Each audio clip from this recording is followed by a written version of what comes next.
Welcome back to Red vs. Blue episode summaries. Today, I'll be doing episode 44, We Must Rebuild.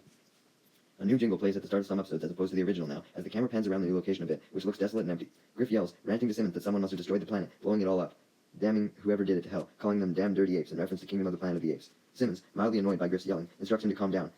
comforting him that they don't know if the whole world looks this destroyed. Griff rejects Simmons' comfort, still insisting that the entire world was destroyed, claiming that he guessed that men weren't meant to survive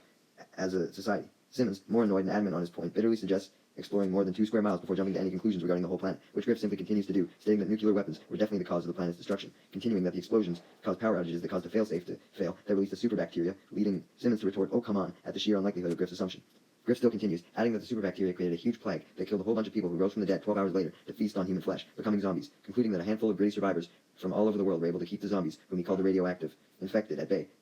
by only utilizing their wits and immense knowledge of agriculture and science and engineering, ending that everything was looking good until a meteor hit, leaving the world in its current state. Simmons, in disbelief at the length of Griff's explanation, stated how it simply sounded like Griff just quoted every shitty apocalypse movie ever made, to which he had a point due to the obvious Walking Dead references.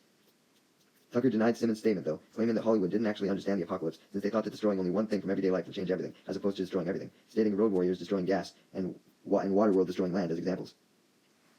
Simmons defends his point by questioning what the Matrix took away, thinking it wasn't anything specific, but Tucker stated sunlight. Griff then sarcastically but not really joked that he thought the missing element the Matrix took away was plot, implying he didn't like the movie, leading Tucker to clarify he was talking about Matrix 1, implying the other two were bad, with Simmons responding, "Oh, right, remembering the sunlight plot point." Griff then moved the conversation back to its original topic, telling Simmons to simply accept that the world was done, leading Simmons to simply rebuttal again, poking a major hole in Griff's story by questioning where the zombies were and why they weren't around now if everything really happened, with Griff defensively clarifying that the meteor killed them. Simmons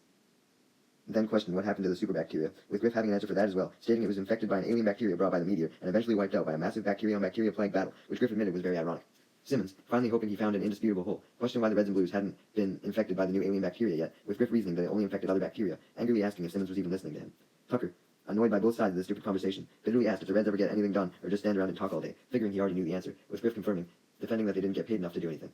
Tucker, still concerned about church, presumably being the reason he questioned Griff and Simmons in the first place, reminded them about him, and inquired how they were going to get him from the past to the future, now truly believing they were in the future as everyone else had suggested. Griff, presumably not being sarcastic, suggested that church could just wait it out until he arrived, justifying that was how things usually worked, with Tucker rebutting that church would just be destroyed like everything else when he arrived in the present if he waited. Simmons nonchalantly responded that church could just try and fix the present by himself when he arrived, with Griff agreeing, adding that if church was successful in fixing the present, he would get to live through the coolest apocalypse of all time, still believing his story.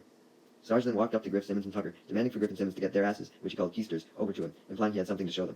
Meanwhile, Caboose and Donut were standing by a broken-down vehicle that resembled a warthog, now in Halo 2, as Griff, Simmons, and Sarge walked over to them. Caboose tells the three of them to look at what he found, meaning the warthog, leading Donut to defensively correct that he found it, and Caboose to retool his initial statement, telling the three of them to take a look at what he was taking credit for finding, which they do. As Sarge examines it, he can only focus on how amazing it was that Caboose and Donut actually accomplished something for once, as opposed to Griff actually trying to make a suggestion as to what it could be, suggesting that it could be some sort of alien transport mechanism, but getting cut off by Simmons that it was just a jeep, before he could explain what the aliens would use it for, leading Griff to bitterly accuse Simmons of having no imagination.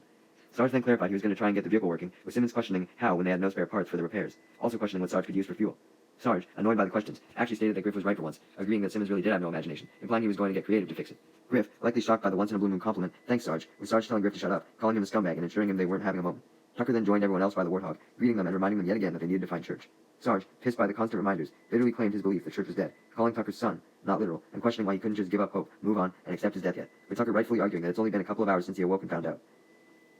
Sarge then states that he has something to make Tucker feel better, which is a reminder that when Church got his body blown to smithereens, he at least took all their enemies with him, referring to O'Malley in Wyoming, who the Reds and Blues rightfully assumed were killed in the blast.